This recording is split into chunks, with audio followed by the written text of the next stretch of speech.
Em nome do Pai, e do Filho, e do Espírito Santo. Amém. Ave Maria, cheia de graça, o Senhor é convosco. Bendita sois vós entre as mulheres, e bendito é o fruto do vosso ventre, Jesus. Santa Maria, Mãe de Deus, rogai por nós, pecadores, agora e na hora da nossa morte. Amém. Nossa Senhora, Rainha dos Corações, rogai por nós. Em nome do Pai, e do Filho, e do Espírito Santo. Amém. Meus amados irmãos, a liturgia deste 14º domingo do tempo comum nos apresenta dois temas que aparentemente são contraditórios, mas que em Cristo encontram a sua perfeita harmonia. A primeira leitura, tirada do profeta Zacarias, vai falar sobre este rei humilde que vem montado no lombo de um jumentinho para encontrar o seu povo.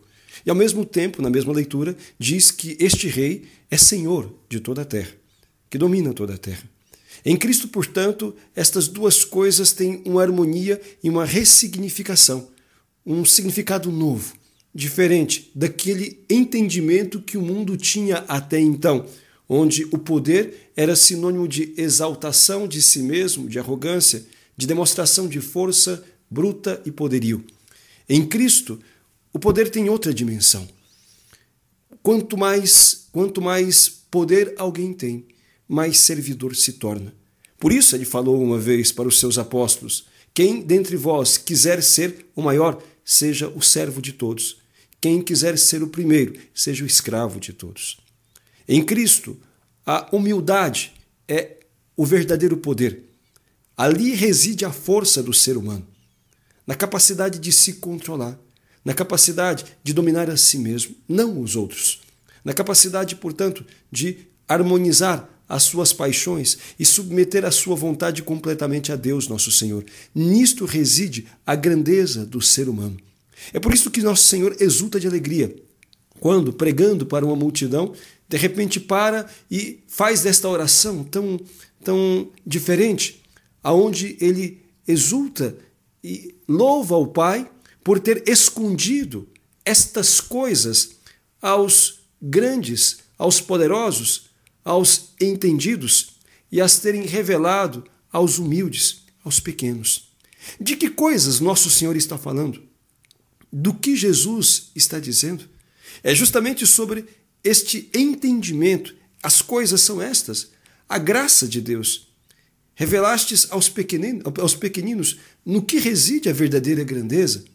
Estes que, sabendo-se pequenos e enxergando Deus como um bom Pai, aquele de quem nós dependemos completamente, acolhem com amor e com gratidão a sua palavra, as suas orientações e deixam-se conduzir por ele. E não apenas isto, sentem alegria em serem conduzidos por ele, em terem Deus como seu pastor. Diferente daquilo que o mundo é, diferente da mentalidade que o mundo tem, que arrogantemente rejeita a palavra de Deus e levanta-se contra a verdade de Cristo, tal como a maior parte das pessoas fazem hoje.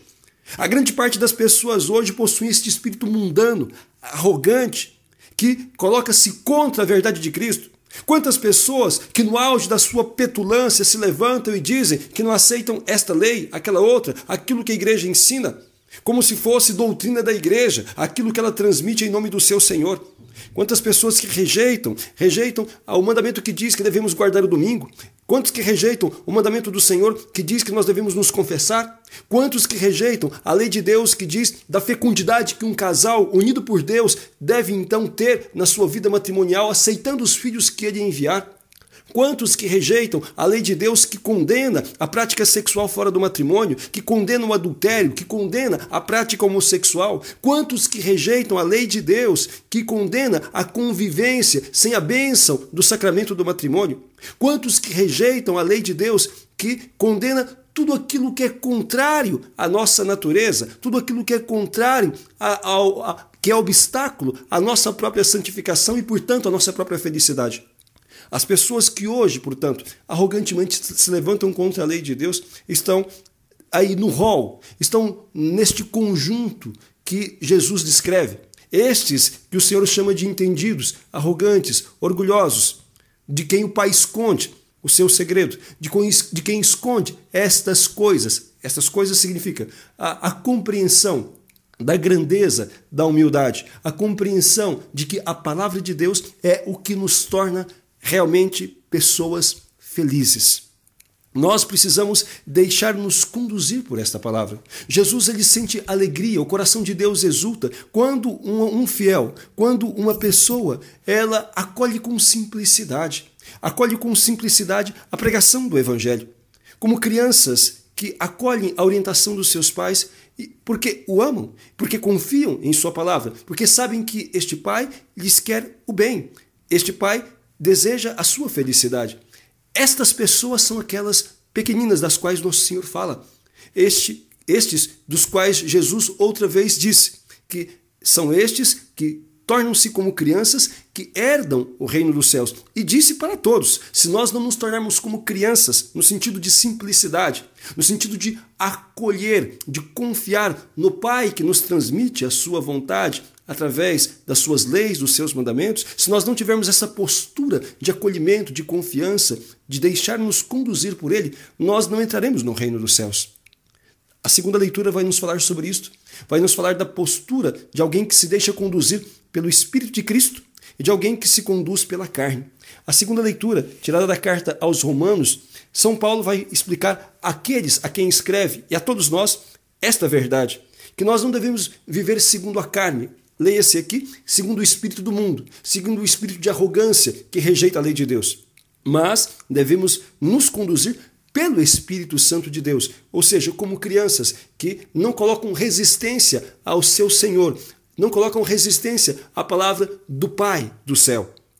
Jesus, ele nos disse que o Pai tem, portanto, todo o prazer de nos ter como seus filhos e de nos conduzir como ovelhas, como um pastor conduz as suas ovelhas. São Paulo vai falar, por sua vez, que aqueles que, entretanto, não se deixam apacentar, que não se deixam conduzir pelo Espírito de Deus, que não possuem este Espírito de Cristo, não podem ser contados entre aqueles que pertencem a Cristo. É isto que ele vai dizer, exatamente isto, que aqueles que não possuem o Espírito de Cristo não pertencem a Cristo. São João, na sua primeira carta, vai dizer exatamente a mesma coisa, mas com palavras inversas. São João vai dizer que todo aquele que peca é do diabo, todo aquele que peca é do demônio. São Paulo vai dizer a mesma coisa, só que em forma inversa. Aquele que não possui o Espírito de Cristo não é de Cristo. Quem é que perde o Espírito de Cristo? Perde o Espírito de Cristo aqueles que desobedecem a Cristo. Aqueles que rejeitam os mandamentos de Cristo em matéria grave. Em outras palavras, aqueles que cometem pecados mortais, estes rejeitam o Espírito de Cristo. E rejeitando o Espírito de Cristo, rejeitam a Cristo mesmo. E rejeitando a Cristo, se subtraem, saem da comunhão com Ele e se colocam debaixo da autoridade de Satanás. Porque não existe uma outra possibilidade. Ou nós somos conduzidos pelo Espírito de Deus, ou nós somos conduzidos pelo Espírito demoníaco. Ou nós pertencemos a Deus, ou pertencemos ao diabo. A escolha é nossa. A alegria de nosso Senhor consiste, portanto, em ver os seus filhos em comunhão com Ele.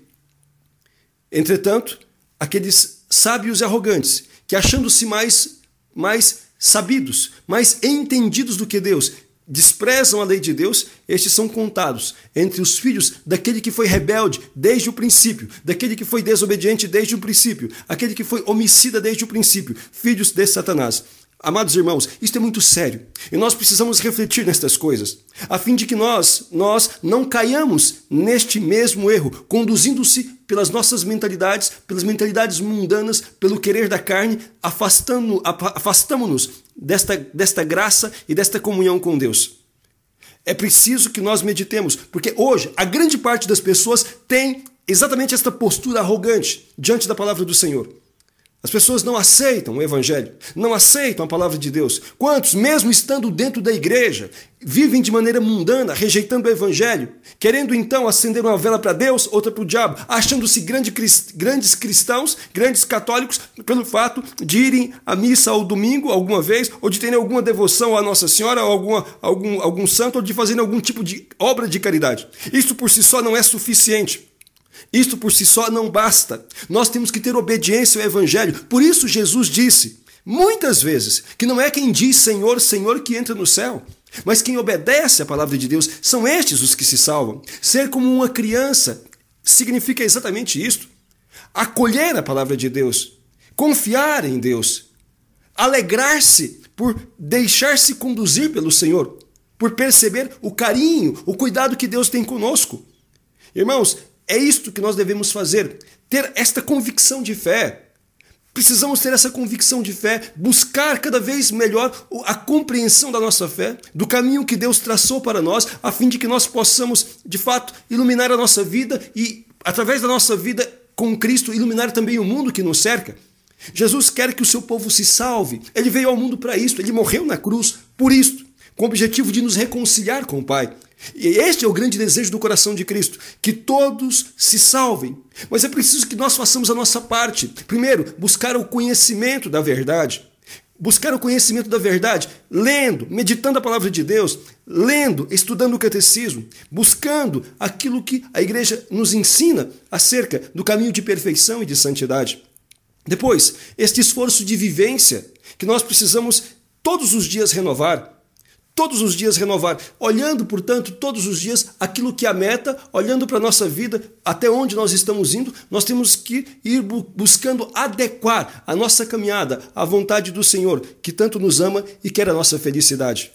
E se nós, nesta consciência da nossa vocação, neste esforço que estamos tendo para podermos ser coerentes, sermos fiéis àquilo que Deus quer de nós, se nós sentimos o peso da nossa fragilidade, o peso da nossa pequenez, o peso dos nossos pecados, o peso de tantas limitações que nós temos, nós não podemos desanimar. Por isso, a liturgia de hoje, o Salmo 144, vai dizer isto: o Senhor é misericórdia, o Senhor é piedade. Ele é muito bom para com todos. É isso que vai dizer o Salmo, fazendo-nos ter uma confiança em Deus e não medo dele. Nos aproximar dele com esta confiança que um filho tem em seu pai. Por isso a figura da criança que Jesus usa. Esta mesma postura que uma criança pequenina tem em seu pai, em sua mãe. É esta confiança que nós devemos ter. O Salmo diz: o Senhor é muito bom para com todos. Ele sustenta todo aquele que vacila. Se nós estamos aí cambaleando, estamos aí meio claudicando no caminho da santidade, com os altos e baixos, nós não devemos desistir. Devemos colocar em Deus nossa confiança. E se acaso, por nossa ilusão, fragilidade, viermos a cair, o que Deus nos fala no Salmo de hoje? Nos diz assim: Deus, levanta todo aquele que tombou, desde que esta pessoa que tombou, esta pessoa que caiu, reconheça o seu erro e queira, arrependido da sua falha, voltar-se a Deus com o propósito de ser a Ele obediente. Deus não rejeita ninguém que, arrependido dos seus pecados, tenha coragem de lhe pedir perdão através do sacramento da confissão. Deus não rejeita ninguém, desde que estes, de fato, se aproximem dele com humildade, sem arrogância, como um filho que confia no pai, não querendo impor a sua vontade ou a sua visão ou a sua maneira de ser, mas acolhendo a orientação de Deus e deixando-se transformar pela sua verdade, pelo seu Espírito, deixando-se conduzir pelo seu Espírito Santo, a fim de que nós possamos ser os cristãos, as cópias de Cristo que o Pai tanto deseja. Vai dizer aqui Jesus, também no Santo Evangelho, quando nós tivermos esse sentimento de cansaço, em meio à luta a uma sociedade, talvez até em meio à família, que também não acolhe, também rejeita o Evangelho de Deus, o Senhor nos anima, dizendo: vinde a mim, se vós estáis cansados, fatigados, sob o peso do vosso fardo, vinde a mim, e eu vos aliviarei. E esta palavra de Jesus, ela é muito consoladora. Ele nos aliviará de que forma? Ele nos ajudará a compreender que na palavra de Deus está a alegria, está o nosso repouso, está a nossa paz, está a nossa segurança. Porque muitas vezes nós sentimos este peso formidável, porque não compreendemos que a palavra de Deus ela é libertadora, que a palavra de Deus ela é portadora de paz, que ela é portadora de alegria, ela é a boa nova.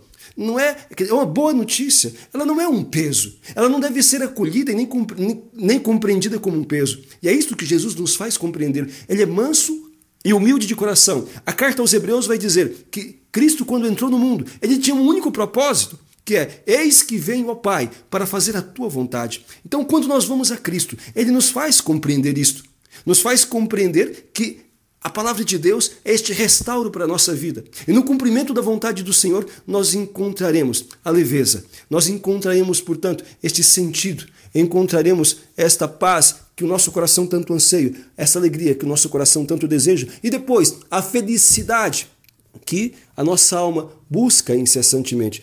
Está em Deus. Portanto, vinde a mim todos vós que estáis cansados, Jesus nos fala. Vinde a mim todos vós que estáis fatigados, e eu vos aliviarei. O Pai, ele se alegra com a vida daqueles que nele colocam a sua confiança.